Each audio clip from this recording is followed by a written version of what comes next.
Well, this morning I'm very glad to welcome Steve Johnson up here. Some of you know Steve Johnson as one of Jan and Bill Johnson's two boys. And Steve has quite a title up there, Executive Director of Five Media. I'm sure he'll explain where that name came from. I think I know, but I'm not talking about that. Steve? You could get, you want to, first we got to, yeah, go ahead and guess why we. It has something to do with Goliath. And David, there we go, yeah. That's a little loud. I'll turn that down just a little bit here. All right, it is Five Stone Media. David had 5 stones in his pouch. There we go. And he only used one smooth stone to slay the giant, but that's where that comes from. So yeah, for 60 some years, I've been known around here as Bill and Jan Johnson's son. 60, well, I don't know how many years, but it's been over 60 years. Now, I'm sort of transitioning to that guy who has this organization who does some prison stuff.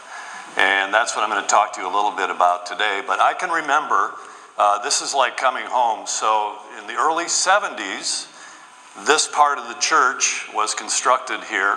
And on weekends, the men would come here and do the construction. The women would bring the picnic baskets. And the kids were supposed to help out, but we didn't. But I can, vividly remember this room, Doug Balt standing right here, delivering a fiery sermon.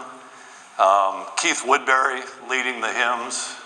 The organ was over here, the baptismal was over here. I think they finally took that out. But it's great to come back here. So, yeah, Five Stone Media, we got to get the PowerPoint up there. Don Moore asked me to go in depth on that Bible verse this morning because he said it's very complicated. So I said, that's what Jason quotes, so go see Jason if you have any questions about that Bible verse. So Five Stone Media has been around for about 15, 16 years now. And this is our mission statement. We use story to bring hope and healing for those in need of change. So our 4 words that we operate by are story, hope, healing, and change. And so we're storytellers. We collect stories. So that's my background is video and television production. Did that for my whole career. And in 2006, there was a gathering at a campfire. It was a group of men coming together at someplace in Wisconsin, Mark. I don't remember where it was. It was some camp there. I don't remember anything about that weekend except I was on the planning team. And on the left there in that circle, that's Mark Byerly, a much younger Mark Byerly there. I'm kind of at the end of this arrow on the right there. And then in the arrow in the middle is a guy named John Turnipseed. And at the campfire on Saturday night, Mark asked John to get up and share a few words. And John Turnipseed got up, and he didn't want to be there. His boss sort of made him come. But John said, I have 30 members of my family are in prison, and 10 for first-degree murder. And I'm the director of the Center for Fathering at Urban Ventures in Minneapolis. And so the storytelling curiosity in me sort of peaked. And I'm thinking, first of all, how can somebody have a family that's that messed up? And number 2, how do you rise above that? And so the next week, I had never met John, but I sought John out. And I said, I think there's some guys that might want to help you tell your story, because John was a very articulate speaker. And so Mark Byerly and myself, Scott Sample, some of you remember him from around the church, Ray Pruban, and another guy. We formed Five Stone Media, so there are actually 5 of us. And we all kept our day jobs, but we put a short film together that we were going to give to John to go speak. And let me back up just a second. When I went to visit John and said there were some guys that might want to tell his story, John said, I've never told anybody this before, but I had a vision from the Lord a few years ago that my story would be told throughout the world, but it just seemed so arrogant that I never told anybody. And I go, well, let us be the ones to tell your story. So we put a short film together, and then we were just going to get on with our lives. And that one short film, which was finished in 2008, ended up being translated and aired on network television in Russia and Romania and Ukraine made its way to Australia, made its way to Hong Kong, China.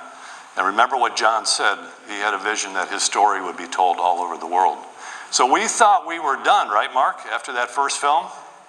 And a couple years after that film, I got an email from the warden of a prison in Louisiana.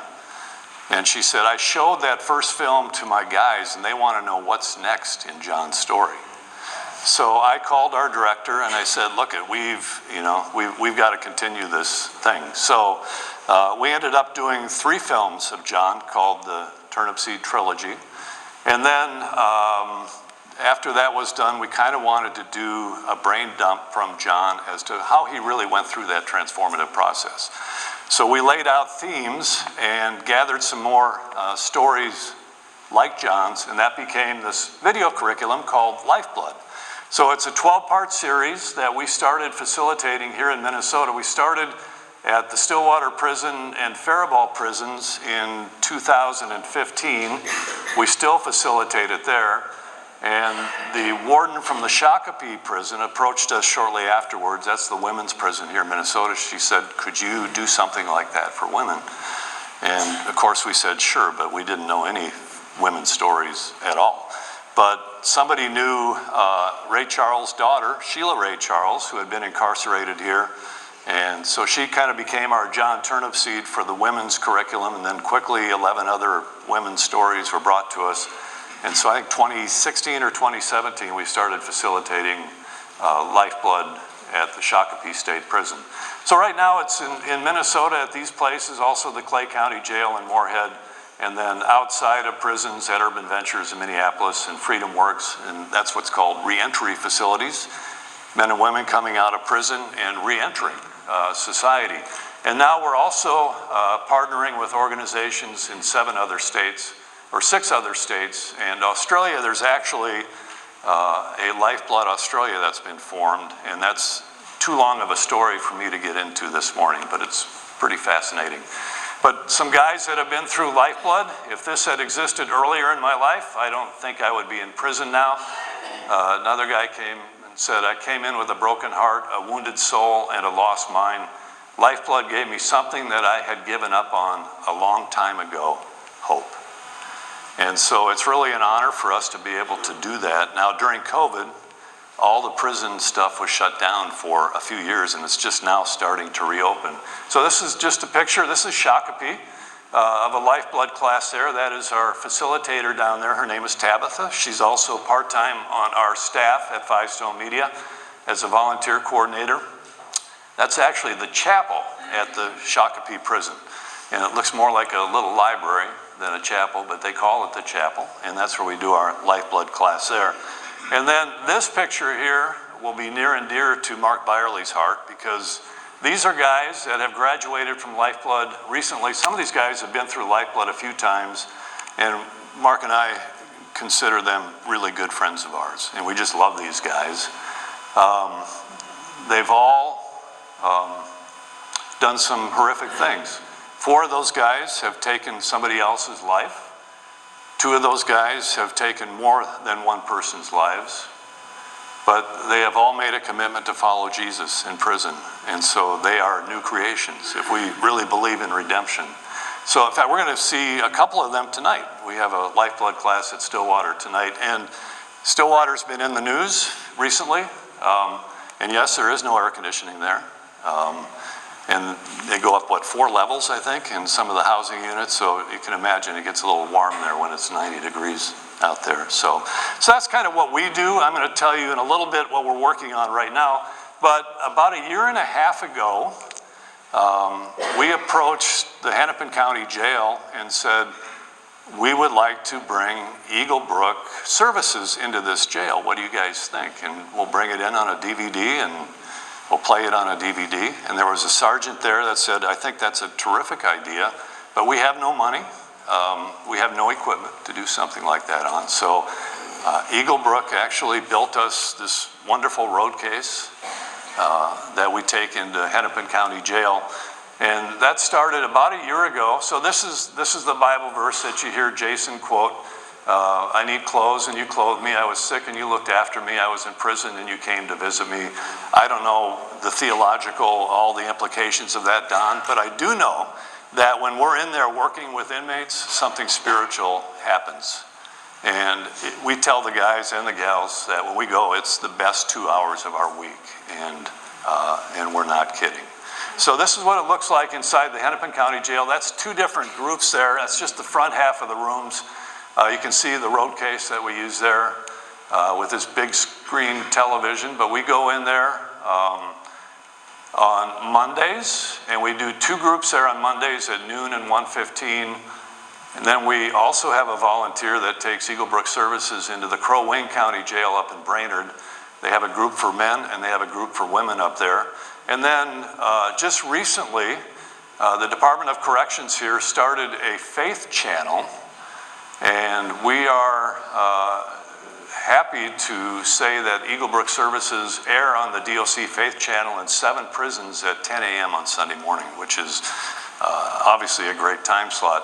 Now, Sunday happens to be the Christian day on the Faith Channel. There's a Muslim day on the Faith Channel. There's a Native American day on the Faith Channel. There's, who knows, honestly, there's probably a Wicca day on the Faith Channel because they have to honor all of the different religions in the prisons. And the chaplains in the state prisons here have an incredibly difficult job because I think if 4 or 5 men or women come to them and say, hey, we're Wicca, we're devil worshipers, and we want to have a church service here, he has to honor that, you know. So fortunately, most of the chaplains in the state corrections positions are Christians, and so we have a lot of respect for what they do. So we hope to double at Hennepin County Jail. We're quickly putting volunteers together. They are short-staffed, just like every corrections facility is short-staffed right now. And right now it's for men, but there's a women's side at Hennepin County Jail too, and we want to go over there and start there. We had been at Stillwater Minimum Security Prison doing Eagle Brook services before there were even such things as viewing groups. We were playing DVDs over there. We think there's a viewing group already at the Anoka County Workhouse. We're trying to track that down. And then hopefully we'll be at the Ramsey County Workhouse. But first time we went into Hennepin County Jail, these were some of the comments from the guys there. After the first 3 words, I was crying like a baby. That was exactly what I needed. Is this going to be every week? I need to do this again. And so it is every week. And there's a lot of turnover in the jails. So Mark, we probably see some of those guys a couple of times. They're either on their way to a state prison, or they're on their way to trial, or they're just there for a short time. So we don't get to know the guys in the jail, but we do tell them about Eagle Brook and the campuses, and we do know that they actually seek the campuses out when they get out. And then occasionally something very special happens. So this is a picture, if you were here for the weekend that Jason did the service down at the Faribault State Prison. I know Mark had you guys pray for that. That was an amazing, remarkable time. And how that came about was building relationships. I remember John Turnipseed's boss told us when we started this venture that this was all going to be about relationships, and it really was. So we had built a really great relationship with the warden at Faribault, and I was down there with my work colleague, and we were meeting with her about something completely different. As COVID, as things were starting to open up there again, and Lee, my colleague, said, what would you think about Eagle Brook coming down here and doing a concert, Eagle Brook music? And she hesitated for a second. She goes, there's not many things that I can approve, but that's something I can approve. And I go, this is awesome. That's been kind of a dream of mine, is to see what we see every weekend in the prison there. And so I approached John Alexander, who's the head of the creative team here, and he said, we would love to do that. And then Jason jumped in and he goes, well, why don't we just tape the whole thing and make it a weekend message down there? And so that's what we did at the end of June. I think we were down there, and So I was there. Mark was there. A lot of tears. I've seen it now 4 or 5 times. I still cry. It's really quite amazing. So that's a little bit of what we work on, but we do have some other things outside of prisons that Five Stone Media does. And Caring for Mental Health is a video series meant for the church so that we can all learn how to come alongside each other. So it's not all incumbent on the pastors, and it's not on mental health professionals, but we can all learn how to do that. Again, it's all story-based. The Worst Loss is a 6-part series that we do. It's a lot of stories of parents who have lost children. Sudden loss is what that's all about. And then we just rolled out Exploring Your Recovery, which is the mental health aspect of recovery, which I think will be eventually a prison curriculum, and that's just starting to get some traction right now. And then we do a weekly radio show and podcast on My Faith Radio, KTIS, and 19 other radio stations, and we videotape that on the YouTube channel.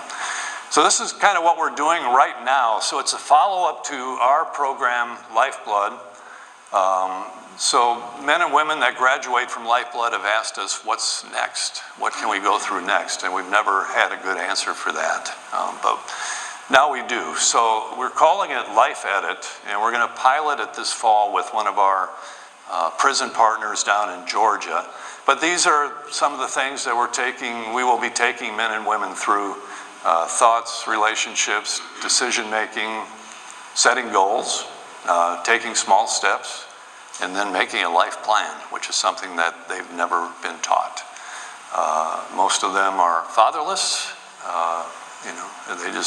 They've never had a mentor. A lot of them have never had a family dinner. And so these are the kind of things that we like to help them with. So we just finished collecting 22 new interviews for this. And if this video works, I have kind of a premiere for you guys. I just put a little sampler together of this new curriculum. So you'll hear from some of the men and women that we work with here over the next 5 or 6 minutes here. Just a preview of what we call Life Edit. Hey, it works.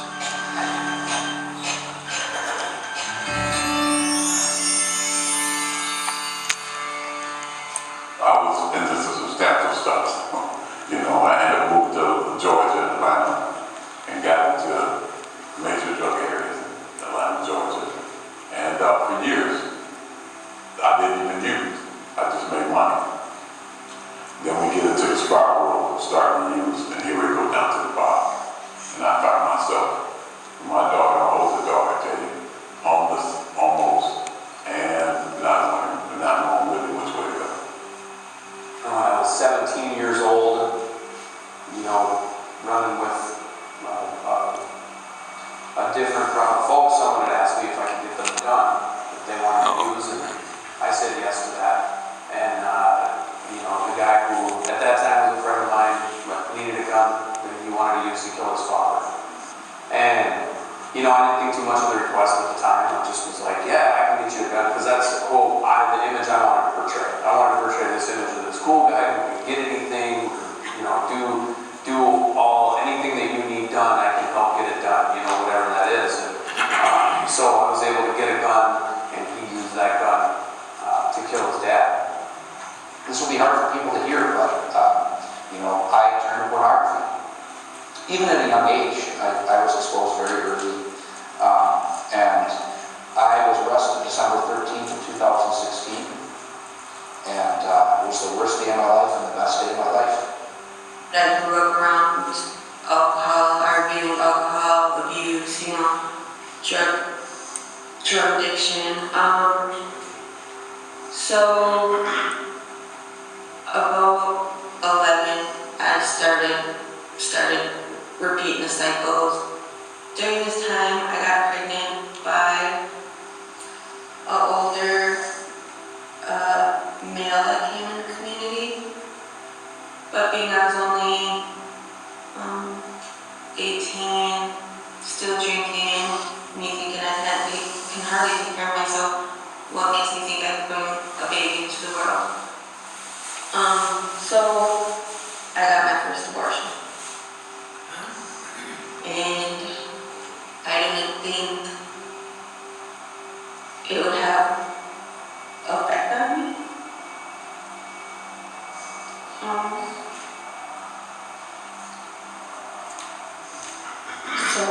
it had a big impact on me. I remember it was like the second day I was in the county jail. I was sitting there in the jailhouse and all these guys started lining up. And I didn't know what they were doing. I'm kind of looking around like, what are you guys doing? And they said, oh, we're going to church. You want to go? And I said, no, I didn't want to go do that. And they said, well, they give out free donuts at this church service. So I went to free donut.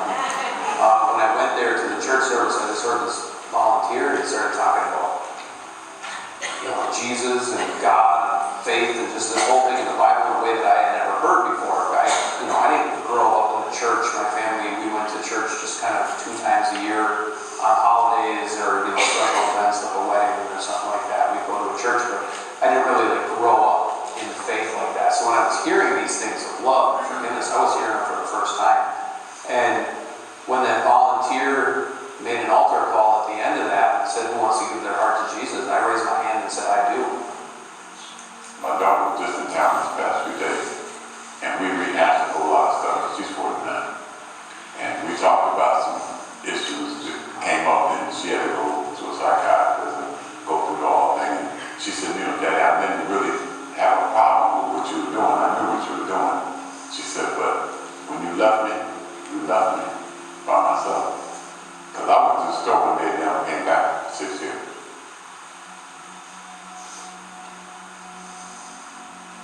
I owe the debt to a person that I love more than myself. And how to figure out how to come back from that.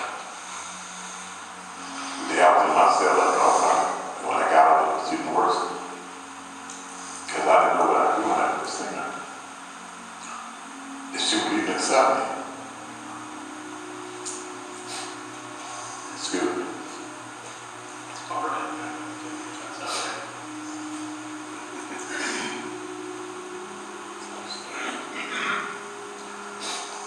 I've always been a hard dude, and I could care less what you think about me. But this little girl,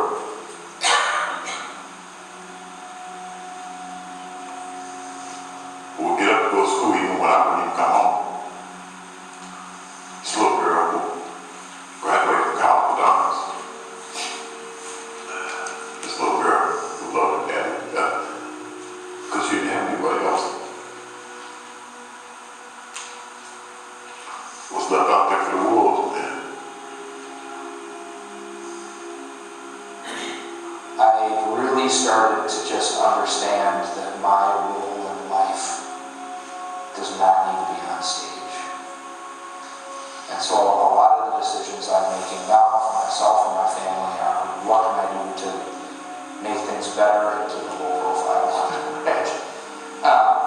I was really involved in music and stuff growing up when I was on stage, and then I was the principal of a couple of major high schools when I was on stage, and I talked with my therapist about, I spent a lot of my life on stage, and it's time for Tim to just go quiet now. One of the things that kind of helped me get over this is I remember a guy having a conversation and we were talking about self-forgiveness, and he asked me, have you forgiven yourself? And I said, sure, well, yeah, I forgive myself. He goes, but you're not. He goes, you're not. If there's a block in there, it's because you're not forgiving yourself. You can forgive other people, and God has forgiven you. And I remember he asked me very pointedly, what makes you better than God? I've been working hard on making things happen instead of I'm on drugs, so I can't stay at this house. So. And my brother was a big motivation for me. He's like, if you want to make it out here successfully, you need a house, driver's license, and a vehicle. So that's what I've been working on the last few months, and it happened, and I got my son back, so I am so thankful.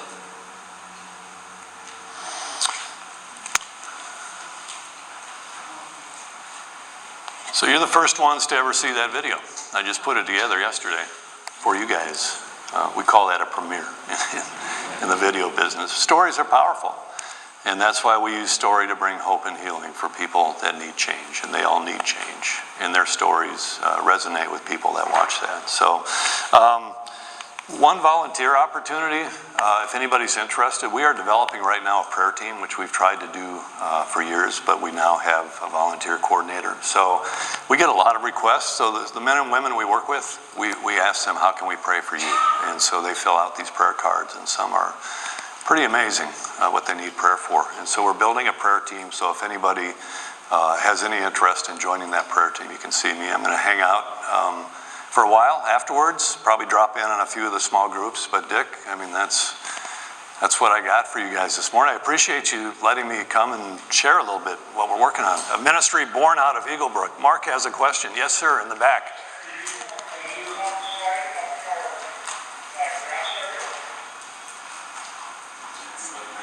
Was that you, Mark?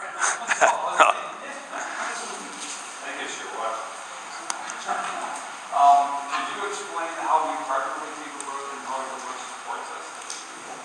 We're one of the many ministry partners. Yep, ministry, yeah, we are, Eagle Brook supports us for many years. We, went before senior leadership, and they always gave us a pat on the back and said, you guys are doing great things, and, we support you. But a couple years ago, they actually said, we like what you're doing. And so now they financially support us. So we do get a monthly support from Eagle Brook, and we also are a part of the Make a Difference weekend, which we're really excited about. Question? May I ask a question? That's up to the Godfather here. Only one mic.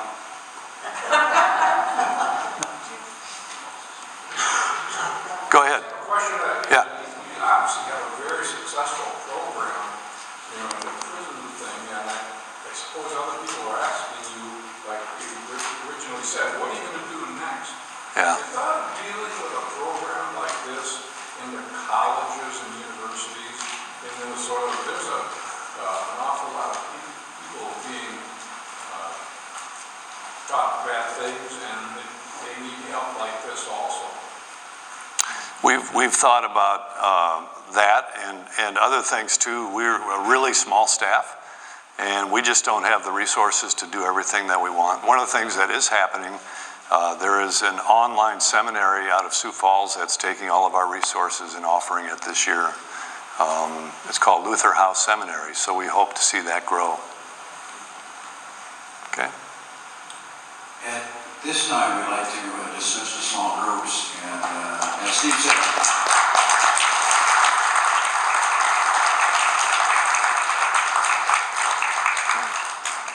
you can find Steve afterwards if you have questions, would like to join the prayer team and so forth. For small groups,